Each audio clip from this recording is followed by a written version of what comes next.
Fala rapaziada, beleza? Esse é o canal Filosofando com Sarugatip. Eu sou o Sarugatip. Bem-vindos a mais um vídeo. Hoje a gente vai falar dessa lenda aqui, David Hume. Aí nos comentários do último vídeo, um carinha estava comentando e ele perguntou: Mano, qual é a sua opinião sobre David Hume? É, e depois de ter lido esse livro aqui, que tem as suas obras e um pouco da sua autobiografia, eu tirei uma conclusão e vou falar elas nesse vídeo. Vamos pro próximo quadro aí.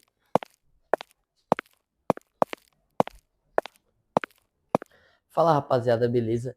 Então, vamos lá. Quem foi David Hume? E vamos introduzir um pouco das suas ideias aqui, tá, pessoal?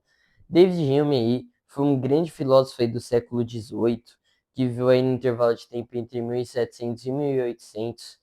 Ele foi um dos pais aí do empirismo, foi um grande cético. E o que é empirismo, né? É o conhecimento pela experiência. Então, é o acreditar que todo conhecimento vem da experiência. Ou seja, para ele, se não passou no seu cérebro, então quer dizer que nos sentidos, né, que você aí interpretou no seu cérebro, quer dizer que não existe, tá? Então aí vai ficar o questionamento que a gente daqui a pouco vai entrar um pouco na ideia de Deus, porque ele aí faz uma grande reflexão sobre isso, porque, né, se o cara é empirista, então ele já, se ele acreditar em Deus, aí ele já tá tendo um pouco de contradição, né? Porque se só vem dos sentidos e teoricamente Deus não está nos seus sentidos, não passou pelos seus sentidos, então ele acaba entrando numa contradição. Só que a gente vai estudar mais um pouco aí para frente do vídeo. Isso foi só uma introdução. E também eu queria dizer que ele foi considerado um Newton aí, né,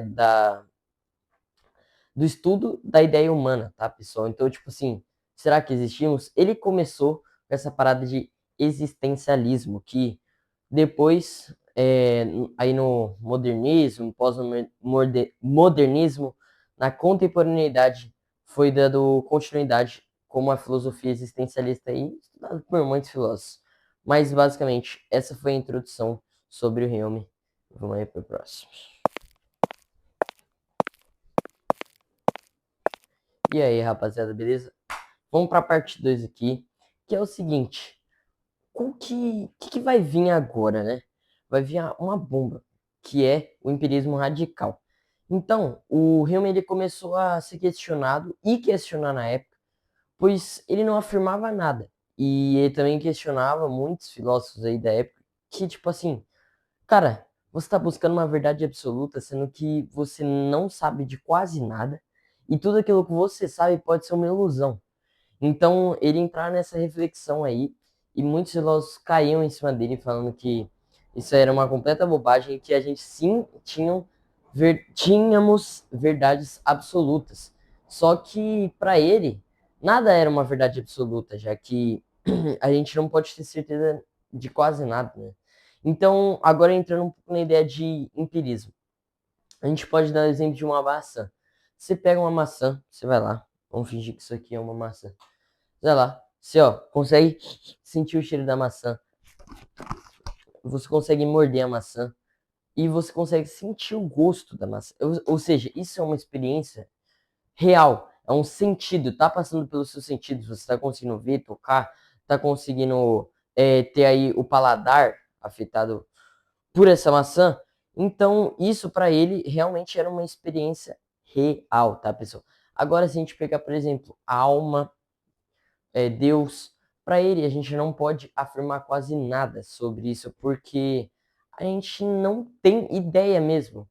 Porque na ideia de empirismo, né, algo que vem pela experiência, para ele Deus não era meio que uma experiência, até porque se não passa pelos seus sentidos, o cérebro não pode captar, ou seja, é algo no mundo das ideias, tá? É algo que fica muito alheio. Então, para ele, a gente não pode afirmar quase nada sobre isso. Então, vamos dar continuidade aí. Beleza. Agora vamos para uma das ideias mais polêmicas aí de Hume. O seu eu não existe. Por quê?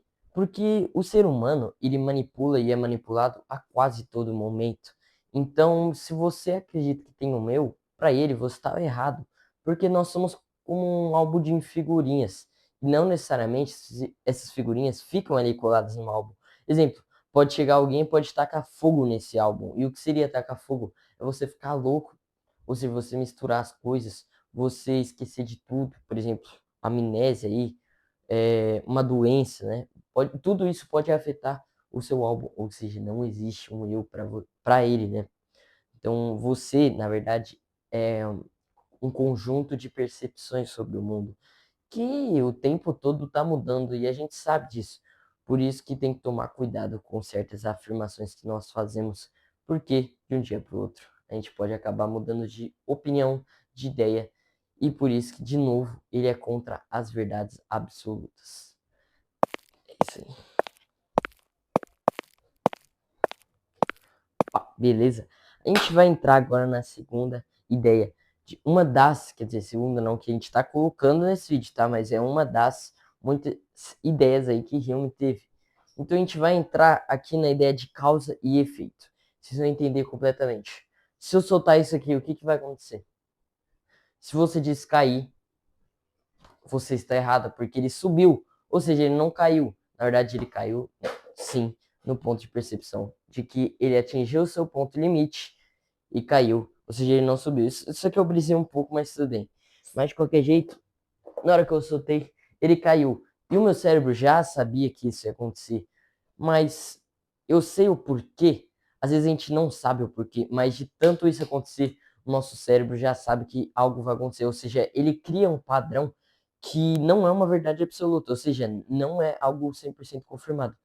Imagina aí, toda vez que você comer esse macarrão, caísse um raio na rua, tá ligado? Você escutasse um raio, ou você visse um raio, ou, quer dizer, escutasse um raio não, escutasse um trovão, né? E visse um raio. Toda vez que você comer esse macarrão, você tá lá comendo, bum, comeu raio. Então, o seu cérebro já ia falar, pô, a causa daquele raio tá caindo é o macarrão. Porque isso é um padrão criado pelo seu cérebro. Assim como eu dei o exemplo aqui, ó. Se eu soltar, vai cair. Só que isso é um padrão, porque, cara, a minha vida toda eu vi coisas soltando e caindo, mas não necessariamente eu sei a causa disso. E não necessariamente isso vai acontecer, porque as coisas podem mudar. E para ele, por isso que, de novo, não existe uma verdade absoluta, pessoal. É isso aí. E aí, beleza? Vamos entrar agora no tópico da religião, tá, pessoal? Primeira crítica que o Hume faz à religião são os milagres, né? Então ele falava que uma pessoa, para algo realmente, um milagre realmente acontecer, era muito, mas muito menos provável do que simplesmente uma emoção exagerada de alguém sobre algo que aconteceu. Ou seja, sobre um acaso e a pessoa teve um sentimento de que ela se identificou ali, ou seja, que naquele momento as emoções dessa pessoa é, trabalharam em conjunto para fazer um exagero e acreditar que aquilo realmente fosse um milagre. Então, para ele era muito mais provável isso acontecer do que realmente o milagre acontecer. E, de novo, tem essa parada de provável porque, para Hume, nada é uma verdade absoluta, né? Então, se ele falasse que isso é uma verdade absoluta, ele estaria se refutando, né? Ele estaria se contradizendo, sendo extremamente hipócrita. O ser humano é hipócrita em si, só que ele estaria sendo extremamente e explicitamente hipócrita. Agora entrando na parte da moral. E para ele, a moral, ela sem Deus, ela é sustentada pela emoção. Porque você não ajuda alguém, por exemplo, que está em uma situação que você está aí a escolha de ajudar, você pode ajudar, você não opta por ajudar por causa da razão, do sentido lógico. Você age por causa da emoção que está agindo na sua mente naquele momento. Então, para ele, a moral, ela carrega justamente essa carga de emoção e nada sobre a razão. Então, para ele, empatia, né, em geral, a moral sem Deus vem daí, vem das emoções, tá, pessoal? Vamos pro próximo tópico aí.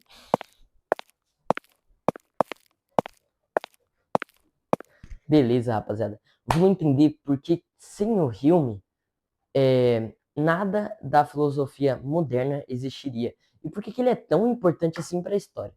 A gente entendeu que o Hume aí, ele é do século XVIII, certo? Então, ele foi um grande, um massivo influente para Kant e para outras filosofias após a sua, né? Porque, primeiro, ele criticou brutalmente a razão, tá? Então, lógico, a gente já conhece que Kant tem aí uma obra exatamente sobre a crítica da razão pura, que foi, sim, tá? Inspirado aí pelo Hume. Teve aí uma certa imposição aí das ideias de Hume na sua mente. Então, se o Hume não existisse, às vezes o Kant não tinha pensado nisso, tá, pessoal? E a gente sabe que justamente a crítica da razão pura de Kant foi o que fez aí muitos filósofos da filosofia moderna criarem as suas teorias. E por isso, o Hume ele é a base de toda essa pirâmide aí que a gente conhece de hoje, como a gente já falou do Byung-Chul Han e outros aí, Sartre, enfim. E a gente tem que entender também que ele colocou a experiência acima das outras coisas, ou seja, o empirismo. Então, o empirismo começou a ser muito colocado em prática depois aí das suas obras, tá, pessoal? Então, depois do que ele escreveu, do que ele falou, dos estudos sobre ele, descobriram aí e começaram a aplicar sobre a experiência, tá, pessoal? Que eu aí sobre a experiência, do conhecimento. Então, ele foi brutalmente importante para a filosofia moderna, tá, pessoal?